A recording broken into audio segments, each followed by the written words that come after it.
বাংলার জন্য বড় ঘোষণা মোদির। আপনার যদি বয়স 18 বছর হয়, 18 বছর যদি হয়ে যায়, তাহলে কিন্তু আপনি প্রতিদিন 500 টাকা করে স্টাইপেন্ড পাবেন। এছাড়া 15,000 টাকার টুলকিট ও উন্নত যন্ত্র। এছাড়া আপনি যদি PhonePe, Google pay, Paytm, UPI বা অন্যান্য যে কোনো ধরনের ডিজিটাল লেনদেন অ্যাপ ব্যবহার করে থাকেন এবং তার মাধ্যমে পেমেন্ট করেন, তাহলে প্রতি পেমেন্ট পিছু বা প্রতি লেনদেন পিছু কিন্তু 1 টাকা করে পাওয়া যাবে। এবং এর থেকেও বড় ব্যাপার যেটা, এর মাধ্যমে কিন্তু 1 লক্ষ টাকা 18 মাসের জন্য বিনা সুদ, অর্থাৎ 1 লক্ষ টাকা যে দেওয়া হবে সেটা 18 মাসের জন্য দেওয়া হবে এবং তার মধ্যে কোনো সুদ থাকবে না এবং সেটা 18 মাসের জন্য থাকবে। তো এতগুলি সুবিধা থাকবে, এছাড়া ট্রেনিং থাকবে, সার্টিফিকেট থাকবে, সমস্ত কিছু।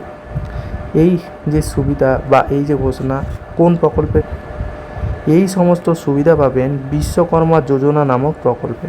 হ্যাঁ, এই প্রকল্পটার মাধ্যমে কিন্তু এত ধরনের সুবিধা আপনারা পাবেন। তো এই ভিডিওর মাধ্যমে আমরা জানিয়ে দেবো যে কারা কারা এই সুবিধা পাবেন, কিভাবে করবেন আবেদন, কবে থেকে চালু হচ্ছে এই প্রকল্প এবং কোথায় কোথায় চালু হয়েছে বিস্তারিত জানিয়ে দেব।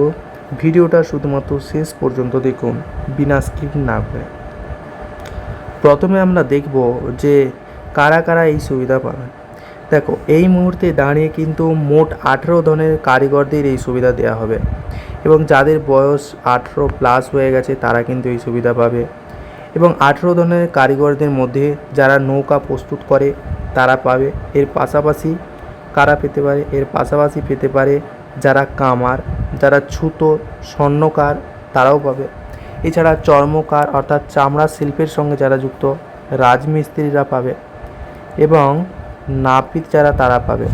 ধোপা অর্থাৎ যারা কাপড় কাজ করে বা কাপড় পরিষ্কার করে, কাপড় চোপড়, তারা পাবে। কুমোররা পাবে, মূর্তিশিল্পী যারা তৈরি করে তারা পাবে এবং মালাকাররা পাবে। এছাড়া দর্জিরা পাবে। মাছ ধরার জাল যারা প্রস্তুত করেন তাদের মতো পেশার মানুষরাও এই অন্তর্ভুক্তিতে রয়েছে।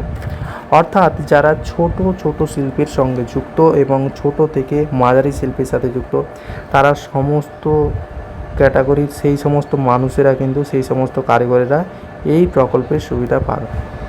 এবং এই প্রকল্পের জন্য মাত্র 18 বছর বয়স হতে হবে এবং আপনি যে শিল্পেরই জন্য আবেদন করবেন তাতে অবশ্যই কাজের অভিজ্ঞতা থাকতে হবে। অর্থাৎ আমি যে 18টা যে কারিগরি শিক্ষার কথা বললাম, ছোট থেকে মাঝারি, সেই মাঝারির সঙ্গে যে কোনো শিল্পের সঙ্গে যদি আপনি যুক্ত থাকেন, সেই বিষয়ে অভিজ্ঞতা থাকলেই কিন্তু আপনি এই বিশ্বকর্মা যোজনার প্রকল্পে আবেদন করতে পারবেন।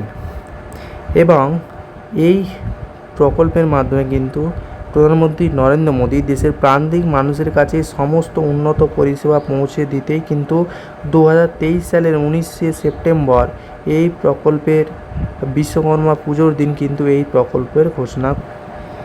এবং এই প্রকল্পের ক্ষেত্রে কিন্তু ক্ষুদ্র, মাঝারি ও কুটির শিল্প মন্ত্রকের পক্ষ থেকে চালু করা হয়েছে, যা কারিগরি শ্রেণীর মানুষদের সাহায্যের জন্য প্রকল্পটি ভাবা হয়েছে, যেখানে কিন্তু জামানত মুক্ত ঋণ এবং প্রশিক্ষণ দেওয়া হবে এবং আধুনিক যন্ত্রপাতি বা সরঞ্জাম, ডিজিটাল লেনদেনের জন্য ইনসেনটিভ এবং মার্কিন লিঙ্কেজ সুবিধার প্রদান করা হবে এই যোজনার মাধ্যমে, যেটা আগে আমরা বললাম। এবং যাতে কারিগররা দেশীয় পণ্যকে বিশ্বব্যাপী উন্নত বাজারের প্রতিযোগিতার জন্য তৈরি করে তুলতে পারেন। এবারে আসা যাক যে কীভাবে আবেদন করবেন। প্রথমে PM বিশ্বকর্মা পোর্টালে যেতে হবে, সেখানে গিয়ে হোম অপশানে ক্লিক করতে হবে এবং হোম অপশানে ক্লিক করার পরে হাউ টু রেজিস্টার্ড অপশানে ক্লিক করে মোবাইল নম্বর দিয়ে ভেরিফিকেশান করতে হবে। এবং ভেরিফিকেশানটা যখন হয়ে যাবে তখন কিন্তু আধার দিয়ে KYC প্রক্রিয়া সম্পন্ন করতে হবে। এরপর রেজিস্ট্রেশন ফর্মের জন্য আবেদন করতে হবে। এবার PM বিশ্বকর্মা ডিজিটাল ID তৈরি করতে হবে এবং সেখান থেকে সার্টিফিকেটটি ডাউনলোড করতে হবে। আবেদনের সময় অবশ্যই খেয়াল রাখতে হবে যে এই স্কিমের প্রয়োজনীয় সুবিধা লাভের আবেদন যাতে নির্ভুল থাকে, অর্থাৎ নির্ভুলভাবে আবেদন হচ্ছে কিনা সেদিকে অবশ্যই খেয়াল রাখতে হবে।